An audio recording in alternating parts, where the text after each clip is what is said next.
到底是什么原因能让员工以这么极端的方式准备死在公司的电梯里？毕竟吊死鬼面部肌肉扭曲，死相狰狞。赫利似乎是意识到了这一点，后悔了。可惜他现在已经丧失了决定自己生死的自主权。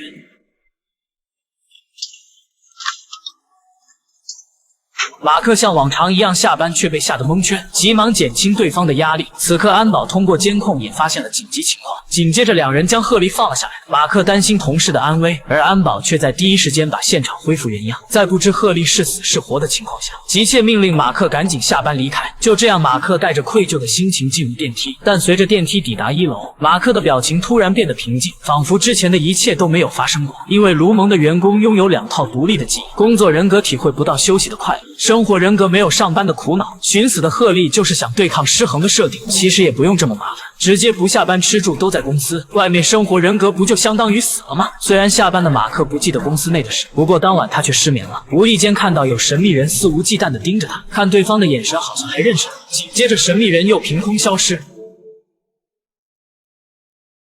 原来神秘人与马克是同部门的同事，佩蒂几个月前无故离职，没人知道他的下落、离职原因。如今他自称打破了2套记忆的设定，不然他也不可能认出马克。出于对公司内部的好奇，马克将他带回了住所。由于佩蒂的大脑存在2套记忆，使其陷入自我认同危机，偶尔无法确定哪一个才是真正的自我。这种身份模糊感会给他带来强烈的不安和焦虑。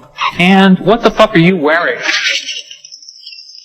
佩蒂也说不清公司的黑幕，只是一个劲儿的劝马克不要再去上班，万一上班时公司让你做违法的事怎么办？可马克为了逃避对亡妻的思念，宁愿忘掉现实，哪怕只是8小时的解脱。殊不知马克的上司伪装成多事的邻居大妈，时刻监视着马克私下生活的一举一动。上班后，马克竟续接昨天的存档，赫利上吊被救，大口喘着粗气，一副刚从鬼门关跑回来的模样。而马克硬挤出来的微笑真是让我无语。但赫利并没有领情，毕竟在他心中，马克就是个溜须高层的狗腿子。即便马克故意打翻咖啡为他解围，也没有得到实质的改观。赫利反倒整天寻找他的狐狸尾巴。他在马克抽屉里看到手绘的公司平面图，要知道一切与工作无关的东西都是公司严令禁止的。其实这地图就是佩蒂曾经留下的，只不过上班的马克没有那段记忆。为了澄清，马克当场销毁了它。就在他们争辩东西的真假时，欧文又有了重大发现。会议室的座椅上竟出现一本鸡汤励志书，这好比洁白的天堂突然出现了一颗老鼠屎，并且书的首页还有马克的名字。欧文认为这是高层试探忠诚度的考验，马克便要上交，结果乔治偷偷将书藏了起来，而将来这本书就是员工推翻公司的导火索。而提到这本书的由来，就要说到躲在马克家中的佩蒂。这本书就是哈莫尼潜入他家找寻可疑时，在他家门外顺手拿走的。幸亏当时佩蒂机智躲起来没被发现，不过哈莫尼离开的背影又进一步刺激了他，脑中上班下班的记忆频繁切换，导致他按照公司内部的场景开始瞎走。现实中他也不知道自己要去哪里。